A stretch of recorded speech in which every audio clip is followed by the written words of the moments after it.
Hello everybody, how are we doing? Are we all sitting comfortably? Good, and let's begin. I'll assume you said yes. I can't really do anything about it, but I'll probably be faffing about for another minute, so you got that long to sort yourself out and get ready. So anyone that knows me will know that I go through phases of being absolutely obsessed with a certain actor, and I watch every single thing they've ever been in, every single YouTube video of them being interviewed, the compilations of them being the funniest person ever. I'm so guilty of watching those. Once I run out of things, I will move on to someone else. It doesn't just happen once. I've probably had a Chris Evans phase about 3 times.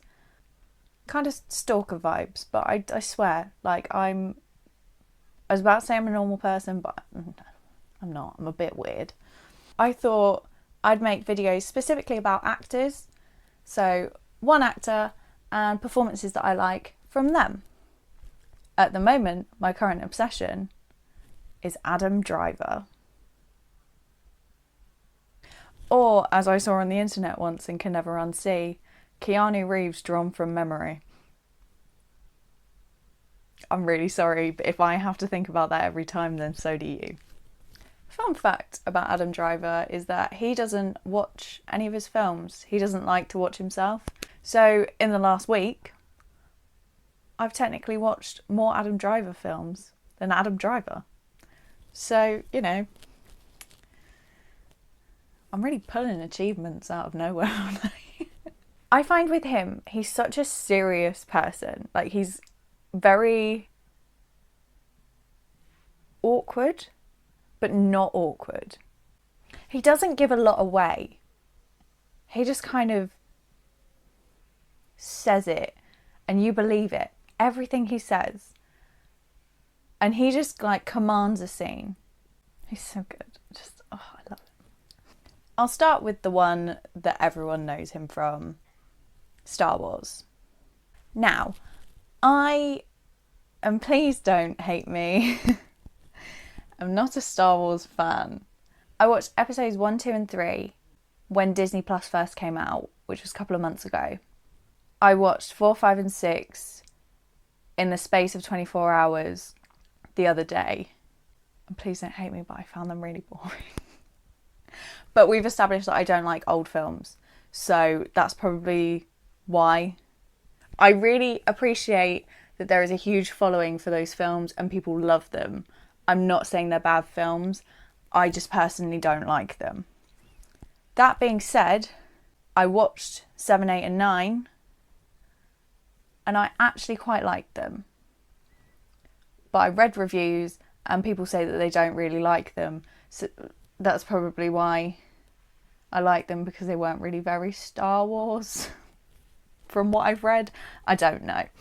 At least I've watched them now, because every time I've said, oh, I've never seen Star Wars, people look at me like I've just said, I kick puppies for fun. So, but back to Adam Driver. I think Kylo Ren is just an adorable, scared little puppy who just needs a bit of a cuddle. Like, I just feel like he's gone down the wrong path and he just needs to be brought back. I've got a thing about villains though. I'll always feel sorry for a villain, especially if they're fit. He kind of carried those films, to be honest. But that's enough of Star Wars because I don't really understand it, to be honest.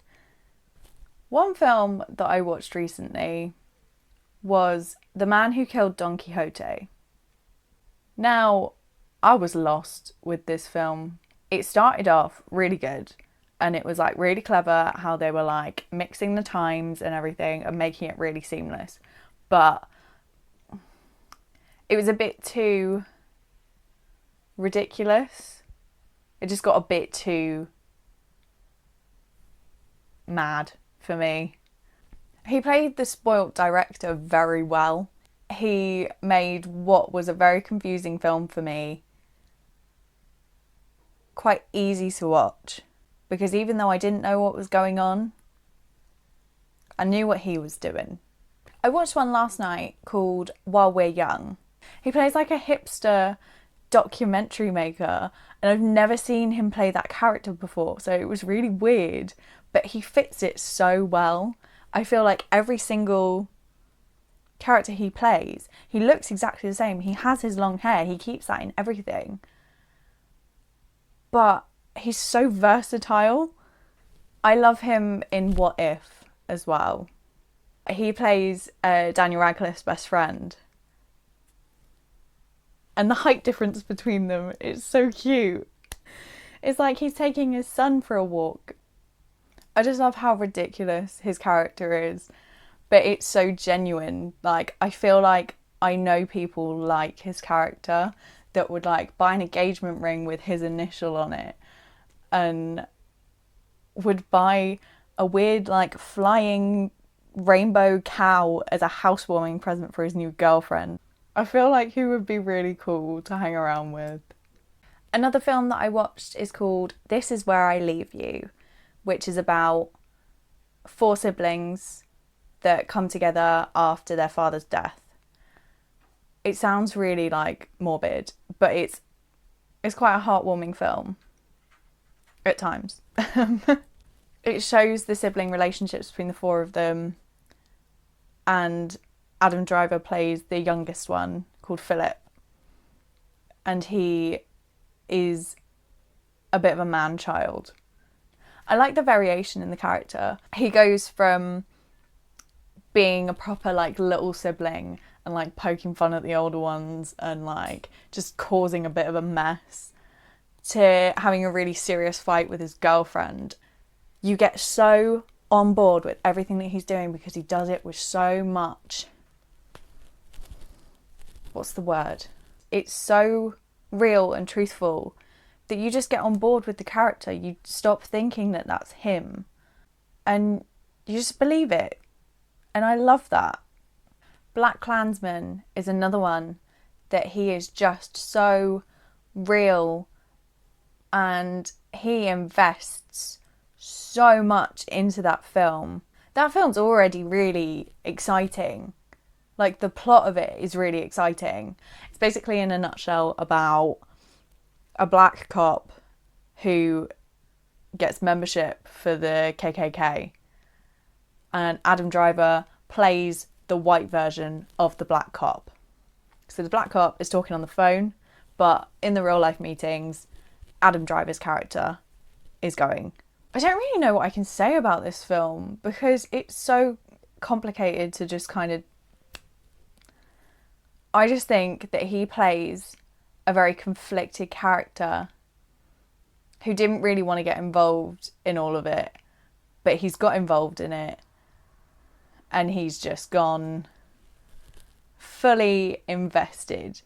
And when he has to pretend to be a racist and like a homophobe and everything, the character is so witty and he entertains them and gets them on side, and I think the character is a genius. He has the charm, and then he plays this really genuine person that just wants to help. It's not that complicated when you watch it, but to explain it, there's so many levels. So just go watch it for yourself. It's on Netflix. My personal favourite is Marriage Story. Who sings in it too? So that made me happy. I think the whole thing is just so raw and kind of, it feels uncut because the scenes are so long and they kind of follow the characters rather than like cutting between different things. And I think it's so clever, and he puts his whole self into it. There's one scene that is so painful with him and Scarlett Johansson's character arguing so viciously, and he says something like something about how he wants her to die, I can't remember, and then he falls on the floor and just bursts into tears, and it's so powerful. Like, you can tell he put his whole self into that, and it's so painful to watch, but it's just so... And because of the kind of uncut that's not the right word, but that kind of nature of it, it does feel quite awkward at times. But I think that's the point, because they're going through a divorce with a child.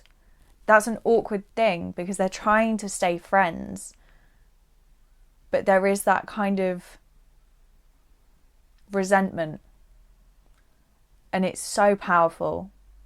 It's really powerful, and I think that's one of his best performances. I think overall he is just such a truthful actor, and I adore him. I think it's a shame he doesn't watch his own work because his films are really good. So yeah, I've suddenly become an Adam Driver fan in the last week. And I am looking forward to more things that he's doing. So that was my first one in my series about individual actors. I've got a few more coming up that have been requested, so I'll be filming them soon. Thanks for watching. Give it a like if you liked it. Subscribe if you want more of this mess. Stay safe and look after yourselves. Ta-ta!